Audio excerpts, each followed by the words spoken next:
నిన్నటి నుంచి మనం అందరం కూడా చూస్తూ ఉన్నాం. గౌరవనీయులు బీఆర్ఎస్ పార్టీ శాసన మండలి సభ్యురాలు కల్వకుంట్ల కవిత గారిని ఈడీ హైదరాబాద్లో ఏదైతే అరెస్ట్ చేసిందో దీన్ని మరి కేసుకు సంబంధించి కొన్ని విషయాలు మీ దృష్టికి తీసుకురావాలనేది ప్రయత్నం. ముందుగా ఈ అరెస్ట్ను అన్యాయంగా అక్రమంగా కేసులో ఎలాంటి ఇది లేకుండా అరెస్ట్ చేయడాన్ని తీవ్రంగా ఖండిస్తూ ఉన్నాం. ఈ అరెస్ట్ కోణం చూస్తే ఇక్కడ కేసీఆర్ గారిని బీఆర్ఎస్ పార్టీని, అక్కడ కేజ్రీవాల్ గారిని ఆ పార్టీని, అంటే దేశవ్యాప్తంగా నరేంద్ర మోడీ గారికి బీజేపీకి ఎవరైతే ఎదురు తిరుగుతారో, ఎవరైతే కలిసి పనిచేయరో వాళ్లను లోబర్చుకోవటం, ఇబ్బంది పెట్టడమే పనిగా మరి బీజేపీ పాలన, నరేంద్ర మోడీ గారి పాలన కొనసాగుతుంది. అందులో భాగంగానే ఈ పార్టీని బలహీనపరచాలనే కుట్రలో భాగంగానే కవిత గారిని లిక్కర్ కేసులో అరెస్ట్ చేయడం జరిగింది అని చెప్పి ఈ సందర్భంగా తెలియజేస్తూ ఉన్నాం.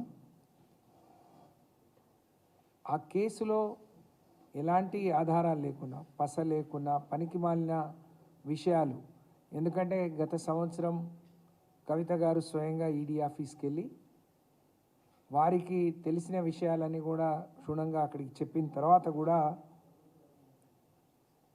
అసెంబ్లీ ఎన్నికల ముందు పిలిపించి కవిత గారిని దోషిగా నిలబెట్టే ప్రయత్నం చేసిండ్రు.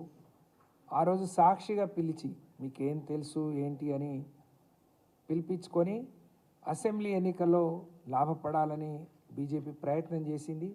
నిజంగా తను దోషిగా ఉంటే, ఆ కేసుతోనే తనకు సంబంధం ఉంటే మరి ఆ రోజే అరెస్ట్ చేయాల్సింది.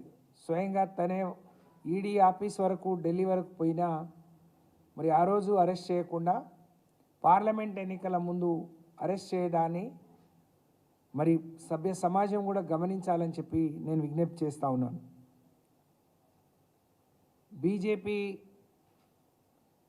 ప్రతిపక్షంగా ఉండే వాళ్ళను వేధించడంలో భాగంగా మాత్రమే మరి వాళ్లను రాజకీయంగా ఇబ్బంది పెట్టాలనే కుట్రలో భాగంగానే ఈ అరెస్ట్ జరిగినట్టు మేము భావిస్తూ ఉన్నాం. బీఆర్ఎస్ పార్టీ కేసీఆర్ గారి మీద కుట్రకు మరి కవిత గారి మీద తీర్చుకునే ప్రయత్నం నిజంగా చాలా బాధాకరం. ఈ కేసులో కవిత గారు బాధితురాలు మాత్రమే, నిందితురాలు కాదు అనేది అందరికీ తెలుసు. అది రుజువై తను బయటికి వస్తుంది అని చెప్పి తెలియజేస్తూ ఉన్నాను. గతంలో మనీష్ సిసోడియా గారు స్వయంగా చెప్పారు, నువ్వు వస్తే ఆమ్ ఆద్మీ పార్టీని చీల్చి కేజ్రీవాల్ని కాదని వస్తే నిన్ను ముఖ్యమంత్రి చేస్తాం, అన్ని రకాలుగా సహకరిస్తామని చెప్పి మనీష్ సిసోడియా గారిని పిలిపించి మాట్లాడిన తర్వాత ఎప్పుడైతే వారు వినలేదో అప్పటి నుంచి వారిని ఏ విధంగా వేధించి ఇబ్బంది పెట్టారో, ఏ విధంగా జైల్లో ఉంచారో దేశ రాజకీయాల్లో ఉన్న ప్రతి ఒక్కరికి, దేశ ప్రజలకు, ఈ రాష్ట్ర ప్రజలకు కూడా తెలుసనే విషయాన్ని వారే స్వయంగా చెప్పారు.